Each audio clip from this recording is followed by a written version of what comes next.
नमस्कार, आप देख रहे हैं नेक्स्ट 9 पॉलिटिकल बाइट में हूं आपके साथ सिराज। लोकसभा चुनाव की समाप्ति हुई, अखिलेश यादव केंद्र की राजनीति पर फोकस करने का निर्णय ले चुके हैं और इसी बीच करहल विधानसभा सीट से इस्तीफा दे चुके हैं। ऐसे में बड़ा सवाल यही है कि उत्तर प्रदेश में समाजवादी पार्टी की कमान किसके हाथ में होगी? कौन वो शख्स है जिसके हाथ में समाजवादी पार्टी की कमान अखिलेश यादव सौंपते हुए नजर आएंगे?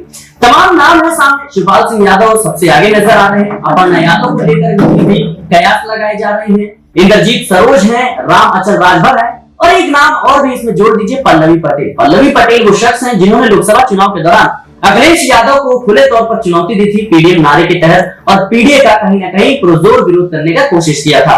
लेकिन अब जो परिस्थितियां बन रही हैं, समाजवादी पार्टी, इसमें कोई दो राय नहीं है कि लोकसभा चुनाव के बाद से उत्तर प्रदेश में सबसे बड़ी पार्टी बनकर उभरी है और इतनी बड़ी पार्टी बनकर उभरी है कि अब भारतीय जनता पार्टी को अपनी हार पर चिंतन मंथन करने की जरूरत पड़ चुकी है।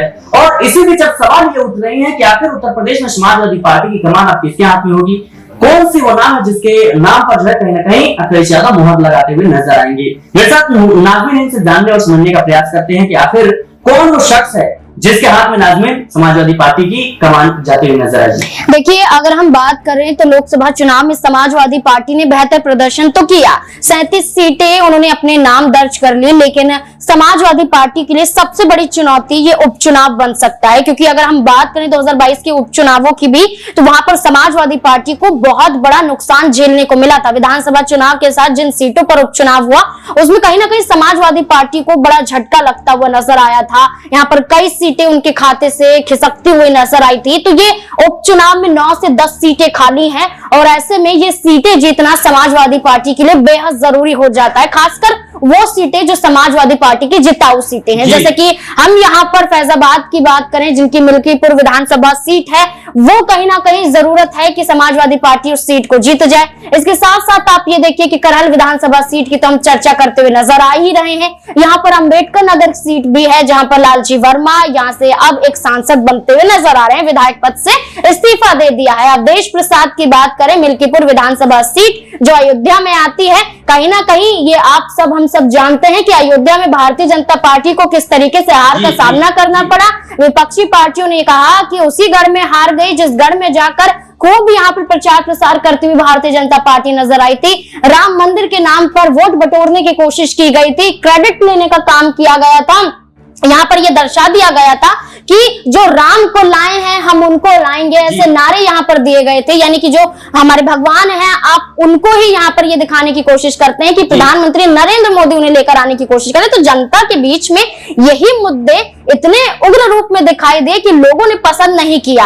यहाँ पर कई ऐसी परेशानियां नजर आई। तो भारतीय जनता पार्टी के जो गढ़ में समाजवादी पार्टी ने जीत हासिल की है, अब वही समाजवादी पार्टी के लिए जरूरत बन जाती है कि करहल विधानसभा सीट अपने नाम कर ले और ये फैजाबाद की सीट भी वो अपने नाम पर कर ले, ताकि भारतीय जनता पार्टी को सबक सिखाया जा सके कि ना सिर्फ लोकसभा चुनाव में बल्कि आने वाले इस विधानसभा के जो उपचुनाव होंगे उन पर भी समाजवादी पार्टी का डंका बोलता हुआ नजर आएगा। जी बिल्कुल, समाजवादी पार्टी का डंका बोलता हुआ नजर आएगा। लेकिन नाज़मीन एक सवाल यह भी है कि शिवपाल सिंह यादव मुलायम सिंह यादव के साथ काम कर चुके हैं, अखिलेश यादव कहीं ना कहीं उनसे परहेज करते हुए नजर आ रहे हैं। हालांकि अब नेता प्रतिपक्ष के रूप में सबसे बड़ा नाम उन्हीं का आ रहा है, लेकिन इन सबके बीच अपर्णा यादव और पल्लवी पटेल को लेकर की चर्चाएं होना क्या वाकई में इस बात के संकेत दे रहा है कि अब अपर्णा यादव जिस तरीके से भारतीय जनता पार्टी में उनको लेकर के असमंजस की स्थिति बनी हुई है, ना विधानसभा चुनाव लड़ा, ना किसी भी तरीके से चुनाव नहीं लड़ते नजर आए और इच्छा जाहिर की थी उन्होंने रायबरेली से लड़ूंगी, कैसरगंज से लड़ सकती हूँ, यानी चुनाव लड़ना चाहती है। उधर शिवपाल सिंह यादव का इस बात पर जोर देना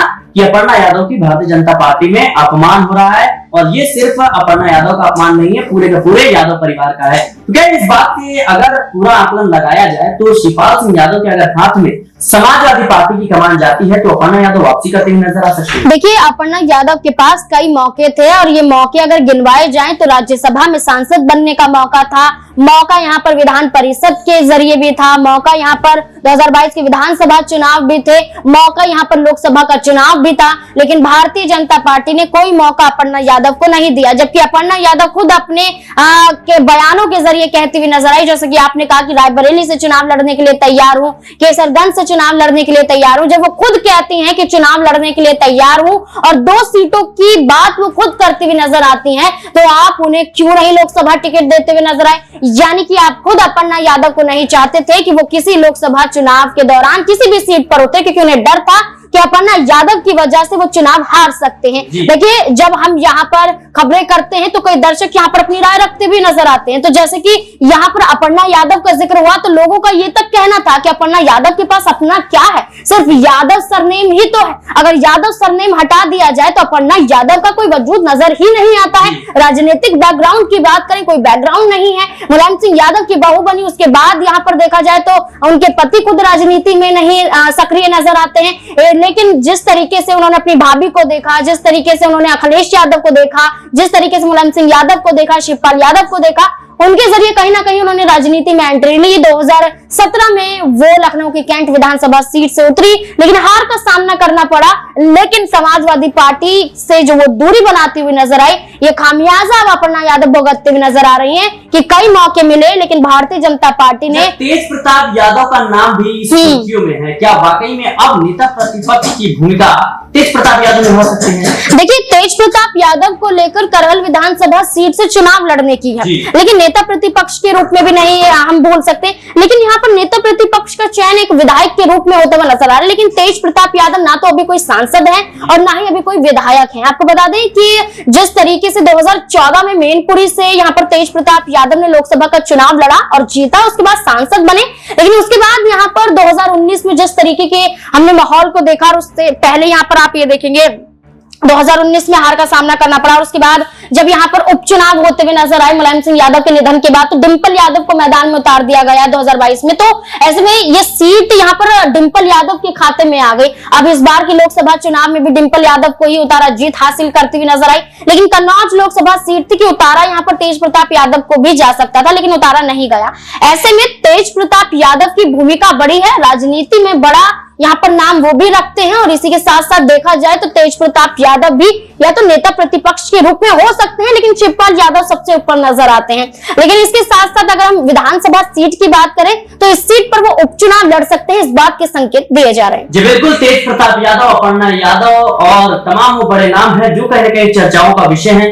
देखना दिलचस्प होगा कि आखिर समाजवादी पार्टी और अखिलेश यादव किसके नाम पर मुहर लगाते हैं, क्योंकि समाजवादी पार्टी ने जिस तरीके से प्रदर्शन किया है और सबसे बड़ी पार्टी बनकर उत्तर प्रदेश की राजनीति में उभरी है, जाहिर सी बात है अब अखिलेश यादव पीछे मुड़कर देखने वाले नहीं है। अखिलेश यादव केंद्र की राजनीति पर फोकस करना चाहते हैं। ऐसे में अखिलेश यादव को एक बड़े चेहरे की तलाश है, एक विश्वसनीय चेहरे की तलाश है जो समाजवादी पार्टी की कमान पूरी के पूरे ईमानदारी तरीके से उत्तर प्रदेश में निभाता हुआ नजर आए। तमाम नाम है, तमाम चर्चाएं हो रही है, लेकिन देखना होगा कि आखिर समाजवादी पार्टी किसके नाम पर जो है वो मुहर लगाती है। फिलहाल इस रिपोर्ट में इतना ही। देश और दुनिया की तमाम खबरों के लिए बने रहे नेशनल पॉलिटिकल बाइट के साथ।